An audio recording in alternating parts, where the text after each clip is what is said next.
வணக்கம். இன்றைய முக்கிய உலக செய்திகள். முதலில் தலைப்புச் செய்திகள். டிரம்பின் அறிவிப்பை தொடர்ந்து சடதியாக மாற்றமடைந்துள்ள தங்கத்தின் விலை. பரபரப்புக்கு மத்தியில் அமெரிக்க துணை ஜனாதிபதியின் பாகிஸ்தான் பயணம் ரத்து. வளைகுடா நாடுகளில் புதிய பாதுகாப்பு வியூகம். உக்ரைன் தென்கொரியாவுடன் கைகோர்க்கும் நாடுகள். மனித உரிமைகள் சரிவுக்கு நெதன்யாகு, புதின், ட்ரம்ப் ஆகியோர் காரணம் என வெளியான அறிக்கை.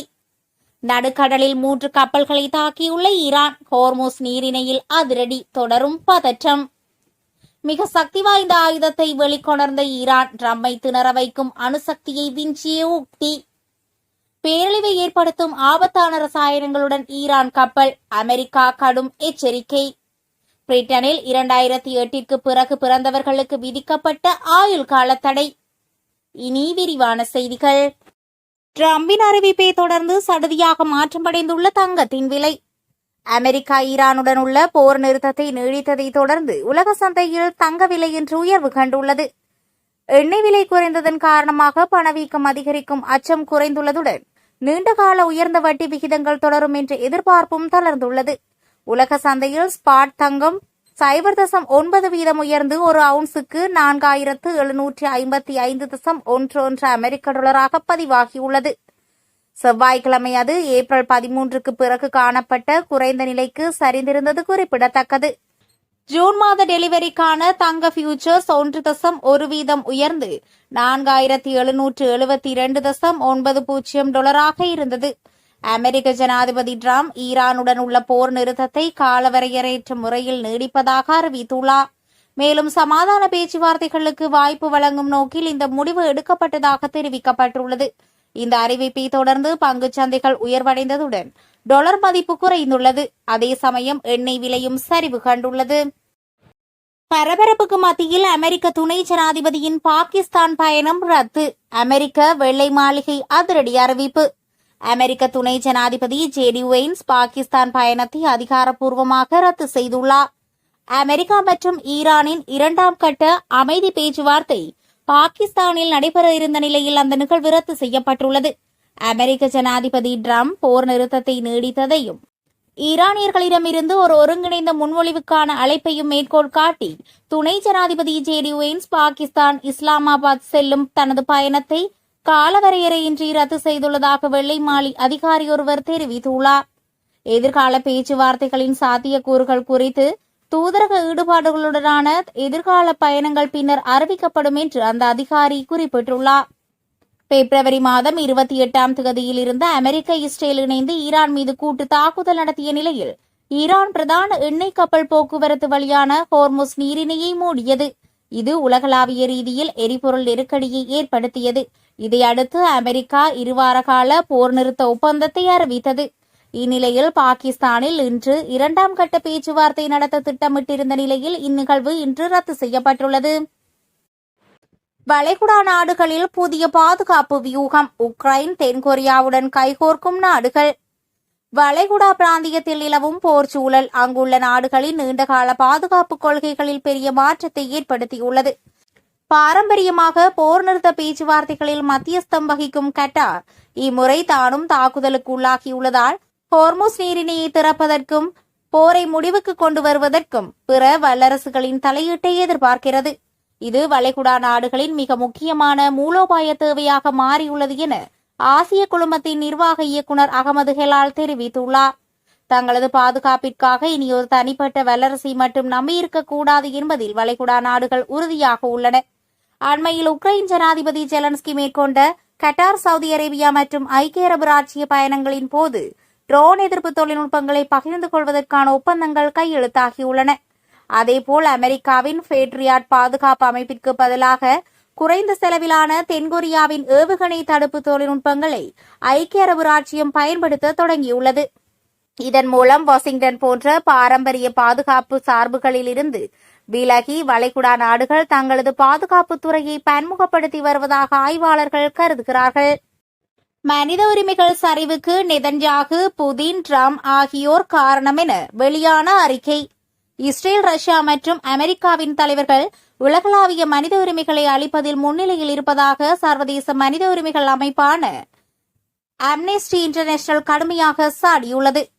இன்று செவ்வாய்க்கிழமை வெளியிடப்பட்ட தனது வருடாந்த அறிக்கையில் இஸ்ரேல் பிரதமர் பெஞ்சமின் நெதன்யாகு, அமெரிக்க ஜனாதிபதி டொனால்டு டிரம்ப் மற்றும் ரஷ்ய ஜனாதிபதி விளாடிமிர் புதின் ஆகியோர் வெறிபிடித்த வேட்டைக்காரர்கள் என அந்த அமைப்பு வர்ணித்துள்ளது. இந்த தலைவர்களின் நடவடிக்கைகள் மற்ற நாடுகளும் இதேபோன்ற அத்துமீறல்களில் ஈடுபட தூண்டுதலாக அமைவதாகவும் அந்த அறிக்கையில் குறிப்பிடப்பட்டுள்ளது.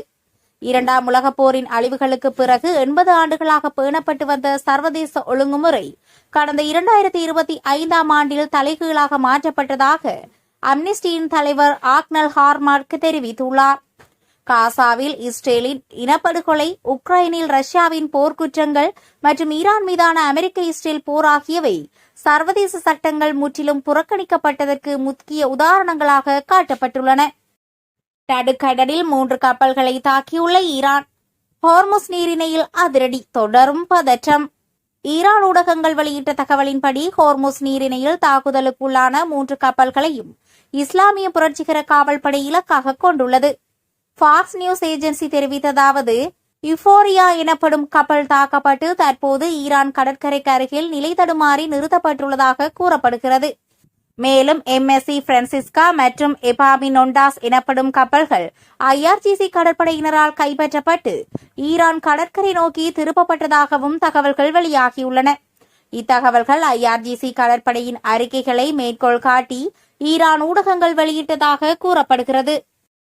மிக சக்தி வாய்ந்த ஆயுதத்தை வெளிக்கொணர்ந்த ஈரான், டிரம்பை திணற வைக்கும் அணுசக்தியை விஞ்சிய உக்தி. பல தசாப்தங்களாக ஈரானின் அணுசக்தி மையங்களை மட்டுமே குறிவைத்து வந்த அமெரிக்காவிற்கும் இஸ்ரேலுக்கும் இப்போது ஒரு புதிய உண்மை தெரிய வந்துள்ளது. ஈரானிடம் இருக்கும் உண்மையான அணு ஆயுதம் ஏவுகணைகள் அல்ல, அது ஹோர்முஸ் நீரிணை எனும் கடல்வழி பாதைதான் என அரசியல் ஆய்வாளர்கள் சுட்டிக்காட்டுகிறார்கள்.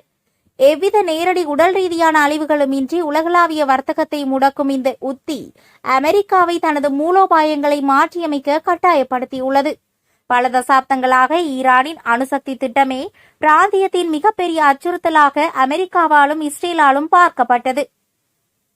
2025 மற்றும் 2026ஆம் ஆண்டுகளில் மேற்கொள்ளப்பட்ட வான்வழி தாக்குதல்கள் ஈரானின் யுரேனியம் செறிவூட்டல் மற்றும் ஏவுகணை தளங்களை சேதப்படுத்தின. இருப்பினும் இந்த மோதல்கள் ஈரானிடம் ஏற்கனவே ஒரு வலிமையான ஆயுதம் இருப்பதை நிரூபித்துள்ளன. உலகின் கடல்வழி கச்சா எண்ணெய் மற்றும் எரிவாயு வர்க்கத்தின் சுமார் 20% ஹோர்முஸ் நீரிணை வழியாகவே நடைபெறுகிறது. அணு ஆயுதங்கள் பேரழிவின் மூலம் அச்சுறுத்துகின்றன. ஆனால் ஹோர்முஸ் நீரிணையை முடக்குவது என்பது பொருளாதார ரீதியாக அதே அளவிலான தாக்கத்தை ஏற்படுத்துகிறது. ஈரான் தனது கடற்படை மூலம் சில எச்சரிக்கைகளை விடுத்து ஒரு சில கப்பல்கள் மீது தாக்குதல் நடத்தியவுடனேயே காப்பீட்டு நிறுவனங்கள் மற்றும் கப்பல் உரிமையாளர்கள் பின்வாங்கினர். இதன் விளைவாக கச்சா எண்ணெய் விலை ஒரு பீப்பாய்க்கு $110 என்ற அபாய கோட்டை தாண்டியது. ஈரானின் இந்த ஹோர்முஸ் ஆயுதத்தை எதிர்கொள்ள அமெரிக்கா தனது கவனத்தை வான்வழி தாக்குதல்களில் இருந்து கடற்படை நடவடிக்கைகளுக்கு மாற்றியுள்ளது. அமெரிக்க கடற்படை ஹோர்முஸ் மற்றும் அரபிக் கடல்களுக்கு இடையே போர்க்கப்பலை நிலைநிறுத்தியுள்ளது. இது வெறும் பாதுகாப்பு நடவடிக்கை மட்டுமல்லாமல் அந்த பாதையை சொந்தம் கொண்டாடும் ஒரு முயற்சியாகவும் பார்க்கப்படுகிறது. அமெரிக்க ஜனாதிபதி டிரம்ப் அந்த பாதை வழியாக செல்லும் கப்பல்களுக்கு அமெரிக்கா சுங்க கட்டணம் வசூலிக்க தகுதியுடையது என்று குறிப்பிட்டிருப்பது இந்த பகுதியின் மீதான அமெரிக்காவின் மேலாதிக்கத்தை உணர்த்துகிறது. கன்னிவெடிகளை அகற்றுவது மற்றும் கடற்பயண சுதந்திரம் என்ற பெயரில் அமெரிக்கா அங்கு நிரந்தரமாக முகாமிடுவது ஒரு அமெரிக்க நீர்நிலையை பாதுகாப்பது போன்ற தோற்றத்தை உருவாக்குகிறது என ஆய்வாளர்கள் குறிப்பிடுகிறார்கள். ஈரானின் இந்த சவாலை முறியடிப்பது என்பது அமெரிக்காவிற்கு ஒரு நீண்டகால போராட்டமாக அமையும் எனவும் இதற்கான சில முக்கிய காரணங்களையும் ஆய்வாளர்கள் சுட்டிக்காட்டியுள்ளனர். பேரழிவை ஏற்படுத்தும் ஆபத்தான ரசாயனங்களுடன் ஈரான் கப்பல், அமெரிக்கா கடும் எச்சரிக்கை. ஓமன் கடல் பகுதியில் அமெரிக்கா கைப்பற்றியிருந்த ஈரான் கப்பலில் ஆபத்தான ரசாயனங்கள் இருப்பதாகவும் அது பேரழிவை ஏற்படுத்தக்கூடும் எனவும் அமெரிக்கா தெரிவித்துள்ளது. MV டாஸ்கா என்ற ஈரானிய சரக்கு கப்பலை அமெரிக்க கடற்படை ஏப்ரல் 18 அன்று சிறைப்பிடித்திருந்தது. இந்நிலையில் இதற்கு விளக்கமளித்துள்ள அமெரிக்காவின் குடியரசுக் கட்சித் தலைவரான நிக்கி ஹேலி, இந்த கப்பல் சீனாவில் இருந்து ஈரான் நோக்கி சென்றதாகவும் அதில் ஏவுகணைகளுக்கான வேதிப்பொருட்கள் இருந்ததாகவும் எக்ஸ் தளத்தில் பதிவிட்டுள்ளார். அமெரிக்க அதிகாரிகள் இந்த கப்பலில் இருந்த ரசாயனங்களை டுவல் யூஸ் என குறிப்பிடுகிறார்கள். இவை உரம் தயாரிப்பதற்கோ அல்லது பெயிண்ட் தொழிற்சாலைகளுக்கோ பயன்படுத்தப்படலாம் என்றும் இவற்றை சுத்திகரிப்பதன் மூலம் ஏவுகணைகளுக்கான வெடிபொருட்களாக மாற்ற முடியும் என்றும் அறிவிக்கப்பட்டுள்ளது. பிரிட்டனில் 2008ற்கு பிறகு பிறந்தவர்களுக்கு விதிக்கப்பட்ட ஆயுள் கால தடை. 2008ஆம் ஆண்டிற்கு பிறகு பிறந்த எவரும் இங்கிலாந்தில் புகையிலை பொருட்களை வாங்குவதை தடை செய்யும் சட்டம் மூலம் அந்நாட்டு நீதிமன்றத்தில் நிறைவேற்றப்பட்டுள்ளது. 2008ஆம் ஆண்டிற்கு பிறகு பிறந்த எவரும் இங்கிலாந்தில் புகையிலை பொருட்களை வாங்குவதை தடை செய்யும் சட்டம் மூலம் அந்நாட்டு நாடாளுமன்றத்தில் நிறைவேற்றப்பட்டுள்ளது. இதன் மூலம் புகையிலை இல்லாத தலைமுறையை உருவாக்க முடியும் என அந்நாட்டு அமைச்சர்கள் நம்புகிறார்கள். புகையிலை மற்றும் மின்னணு சிகரெட் சட்ட மூலத்தின் கீழ் 2009 ஜனவரி 1 அன்று அல்லது அதற்கு பிறகு பிறந்த எவருக்கும் இங்கிலாந்து முழுவதும் சட்டப்பூர்வமாக புகையிலை விற்கப்படாது. மேலும் குழந்தைகள் இருக்கும் இடங்கள், விளையாட்டு மைதானங்கள், பாடசாலைகள் மற்றும் மருத்துவமனைகளுக்கு வெளியே சிகரெட் அல்லது வேப் பிடிப்பது தடை செய்யப்பட்டுள்ளது. கடந்த 2024 நவம்பர் 5 அன்று அறிமுகப்படுத்தப்பட்ட இந்த சட்டம் மூலம் நாடாளுமன்றத்தின் இரு அவைகளிலும் விவாதிக்கப்பட்டு பல்வேறு திருத்தங்கள் செய்யப்பட்டு இரு அவைகளிலும் நிறைவேறியது. அடுத்த வாரம் அரசின் ஒப்புதலை பெற்றவுடன் சட்டமாக நடைமுறைக்கு வரும்.